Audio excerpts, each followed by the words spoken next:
NBC 10 breaking news. We have an update on breaking news we've been following for you. An officer has been found dead following a hostage situation at a prison in Smyrna, Delaware. Here is a live look at the James Vaughn Correctional Center, where inmates took 4 employees hostage yesterday morning. Around 5 this morning, Delaware State Police breached the building where they were being held. They rescued 1 employee. The guard was found dead. 2 other hostages were released yesterday. Here's what it looked like around 6 this morning, just after police went into that building. Dozens of inmates were handcuffed on the ground.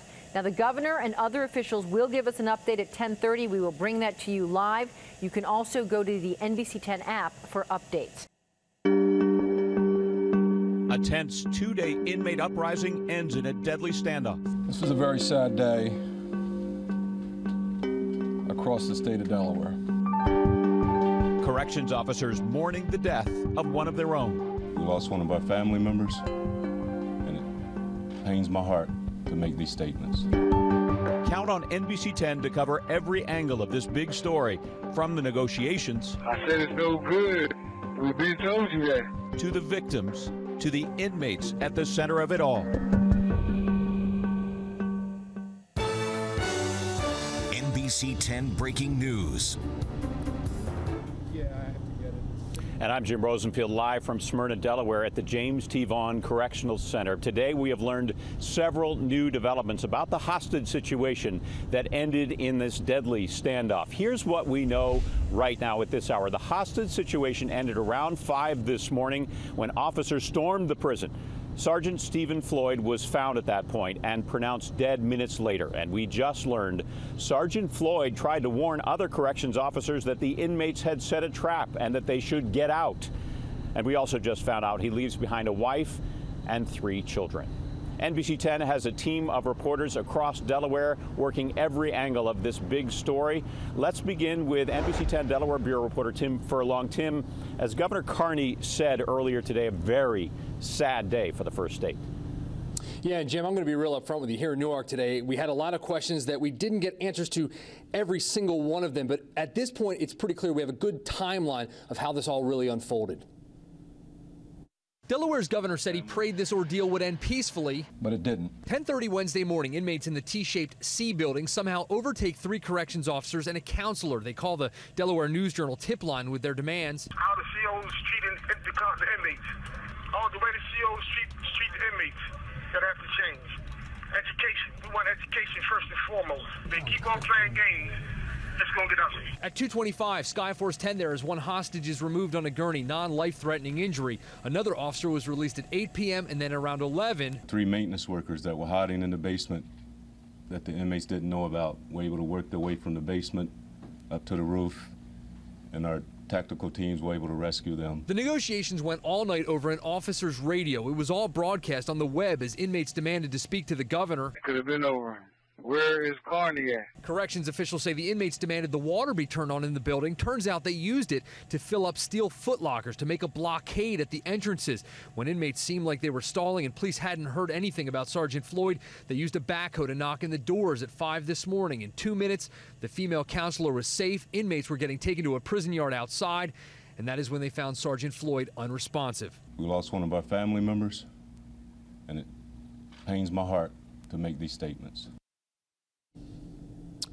Yeah, now throughout the whole ordeal, we saw inmates coming out of the building in groups, some small, some big. At this point, though, I'm told it's not clear if any of them were involved in the execution of this plan and they kind of snuck out, or if they were trying to get out just to get away from the whole mess. At this point, we are told all 120 inmates who were in that building when this all started are considered suspects. It's also not clear at this point if this was a well-organized plan. It sounds like there have been some rumblings with guards, about guards in the last couple of weeks. But again, officials still trying to figure out if this was more spontaneous or a well-planned event. We're going to work to get more of those answers for you. We're live in Newark, Delaware. Tim Furlong, NBC 10 News.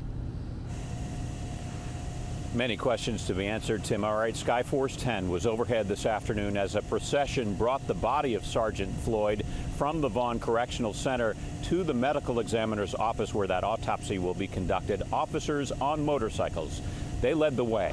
And along the route, we spotted one officer who wasn't even part of the procession stopped on an overpass. He got out of his vehicle and he saluted before getting back in his car and driving away. About 30 minutes later, the procession arrived at the medical examiner's office. A flag-draped coffin carried the body of Sergeant Stephen Floyd, a 16-year veteran of the Department of Corrections. The governor today has ordered flags across the state to be flown at half-staff in honor of Sergeant Floyd, and he also vowed to leave no stone unturned, his words there, in this investigation. These brave men and women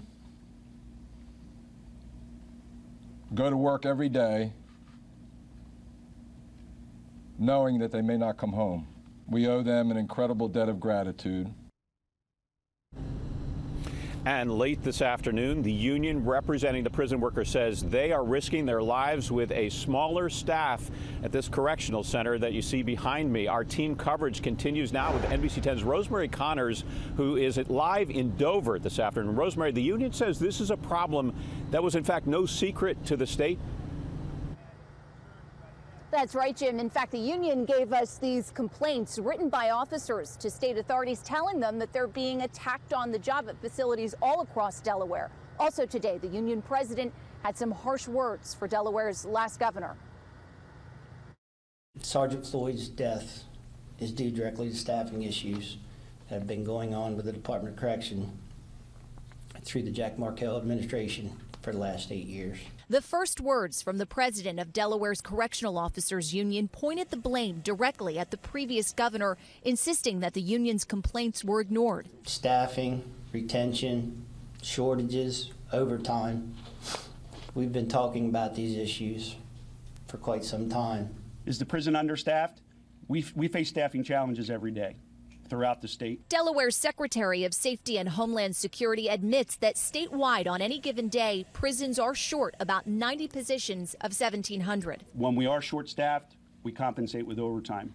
If we can't fill holes, wardens have authority to cancel visits, cancel programs, and things like that. The fact that our overtime budget is over $20 million is not safe. With tears in their eyes and black bands over their badges, Sergeant Floyd's colleagues listened to their union president say that this could have been prevented. Sergeant Floyd didn't have to die yesterday. We've been asking for help from the previous governor.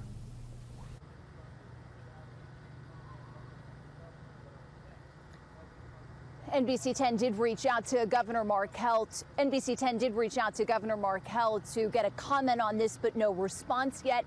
As for Governor Carney, who's only been on the job just a few weeks, the union president says that he has the utmost faith that they can work together to fix this staffing issue. Reporting live in Dover, I'm Rosemary Connors, NBC 10 News. All right, Rosemary, and NBC 10 has been talking to locals here who say they are just shocked this situation escalated and turned deadly.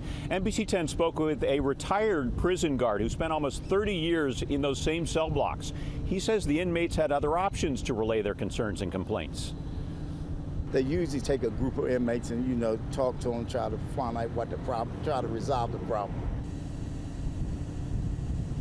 In a phone call to a local newspaper, the hostage takers complained about abusive guards. They also asked for more education and rehabilitation opportunities. Meantime, this group of demonstrators showed up at Vaughn Correction Center this morning. They're from an advocacy organization based in Baltimore. They say they were here to show their support for the inmates and that the Department of Corrections should or could have prevented this from happening in the first place. This could have all been avoided had DOC, hired the proper people. If DOC would have put in place the proper protocol and procedures, this would all have been avoided. The demonstrators are calling for an independent investigation into the standoff here at the prison and the events that followed. Negotiators, though, they worked for hours to try to bring the standoff to a peaceful end. And coming up at 4:30, a former hostage negotiator will join us live to break that process down for us, explain to us how it works. But for now, let's send it back to the studio and Aaron Coleman in Philadelphia. Aaron. Yeah, Jim, obviously they were hoping for a different outcome, wishing that those inmates who were holed up inside Building C would have just surrendered sometime last night. This deadly outcome, they say, comes amid a lot of growing tensions inside those prison walls.